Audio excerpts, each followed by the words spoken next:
নমস্কার, তো মমস রাতে স্বাগত। আজ আমি আপনাদের করে দেখাবো মেথির পরোটা। তার জন্য এখানে মেথি শাক নিয়ে নিয়েছি। মেথি শাকটা একটু তেলের মধ্যে একটুখানি নেড়ে নিচ্ছি। এর মধ্যে দিয়ে দেবো স্বাদ মতো লবণ, দিয়ে দেবো হলুদ গুঁড়ো। একটু ঢাকা দিয়েছিলাম, স্বাদ থেকে জল বেরিয়ে গেছে। এবার শাকের মধ্যে দিয়ে দিচ্ছি আদা বাটা। আদা বাটাটা দিলে পরোটার টেস্টটা খুব ভালো হয়। এর মধ্যে দিয়ে দিচ্ছি চিনি। এবার শাকটা নামিয়ে নেব। আর এখানে ময়দা মেখে নিচ্ছি।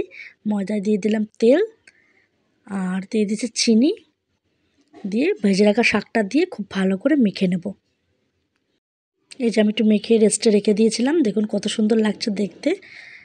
এবার আমি কটা লেচি কেটে নিয়েছি, এখান থেকে আমি পরোটাগুলো বেলে নেব। এই যে আমি সুন্দর করে পরোটাগুলো ত্রিকোণা করে বেলে নেব। এই যে পরোটা সব বেলা হয়ে গেছে, এবার এটা ভেজে নেব। এই যে তাওয়াতে দিয়ে দিয়েছি এক এক করে পরোটাগুলো। একটু সাদা তেল দিয়ে, আপনারা চাইলে ঘিও ভাজতে পারেন। শীতের সকালে আচারের সাথে একদম জমে যাবে এই মেথির পরোটা। এবার আমি নামিয়ে নেব। দেখুন কতটা সুন্দর হয়েছে দেখতে। শীতকালে অবশ্যই ট্রাই করবেন।